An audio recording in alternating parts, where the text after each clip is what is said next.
think probably the earliest I can remember a little bit about kindergarten, but just parts and snippets of it.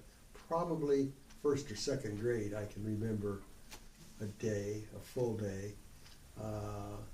Time-wise, that was probably lost, but I would guess 7 o'clock, awakened by my mother, because I was going to go to first or second grade, whatever age you're considering.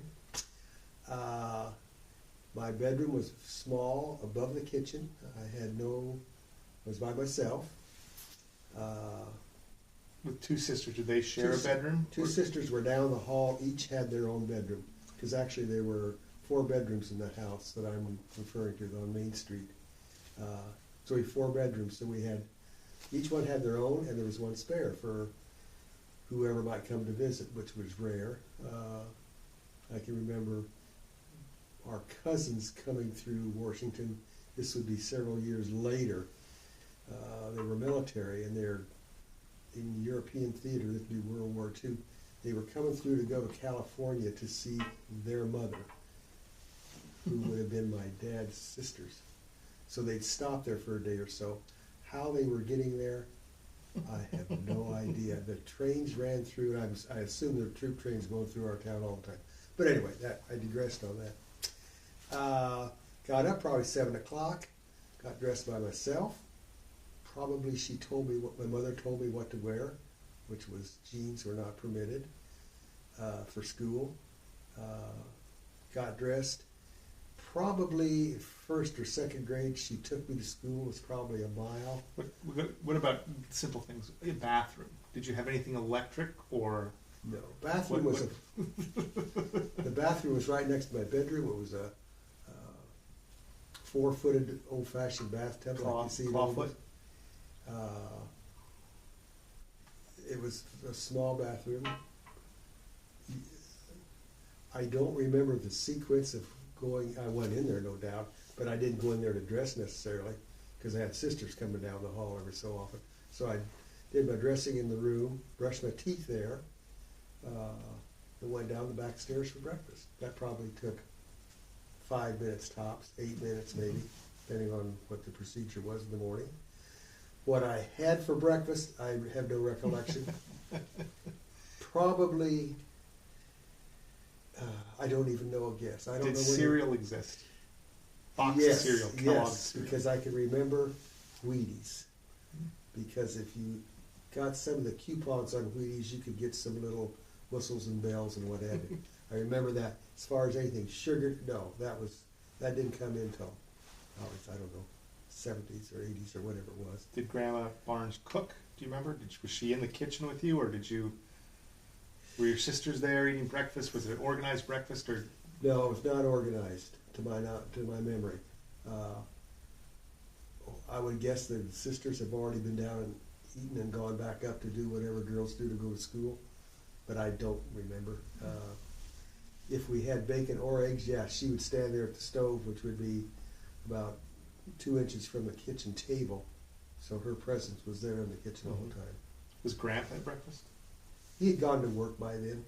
I don't know what time he left, but I'm guessing 7 in the morning. I'm giving you a period of between waking up and getting ready for school now. That'd be from 7 till 7:45. To my memory, grade school probably started at 8:10 maybe. It was about a mile away. So at that grade level, I had a ride. You didn't walk through 30 inches of snow and 30 below zero. The only time I did that really was when I'm relating stories to my children. Yes. On how hard it was. Did Grandma have a car to drive you? Yeah, because Dad had a truck to take to work.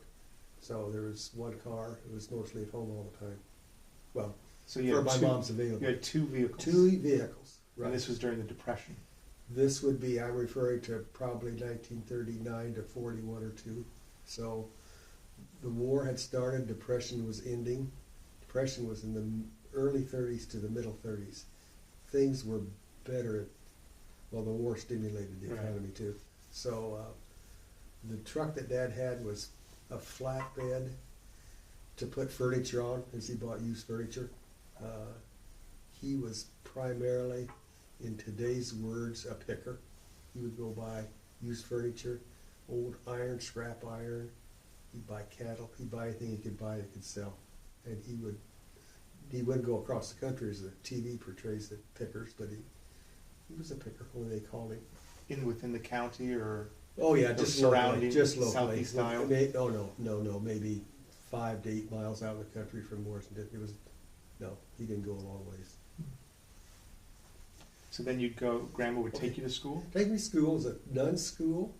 A nun school? A Catholic A school? Catholic school. We had nuns for teachers. What was it called? St. James School. St. James Church. St. James School is right across the street. First, second grade were together. There were about 10 of us in each grade. That was the baby room, they called it. Then you moved to the middle room, which was the third, fourth, and fifth grade, which each grade had about 10 kids in it, as I remember. I know ours did. Then when you got to 6th, 7th, 8th grade, that was the high room, and that's when you're important. Meaning one room you'd spend all day in? You bet. With two or three classes? 2 or 3 grades in there, yeah. So, and one teacher would teach two or three grades? That's right. And we did well. We just did well. There wasn't a lot of fooling around or laughing. It was work. But they did it, and we did it, and it worked fine. Did you have recess? Yep. 15 minutes morning and afternoon. And then what was lunch? What happened? You brought your own lunch. There was no such thing as hot lunches back in those days. I do recall in 3rd or 4th grade, we're going to have to make a stop. There was surplus food brought in. I remember great big jars of peanut butter. And they had wooden spoons in the morning recess. The nun would reach down in there and get a spoonful of peanut butter and give it to each kid. And I assume that was the food that the military or the government was providing. Is that Mom's honking? We will start again in a minute with nuns and peanut butter.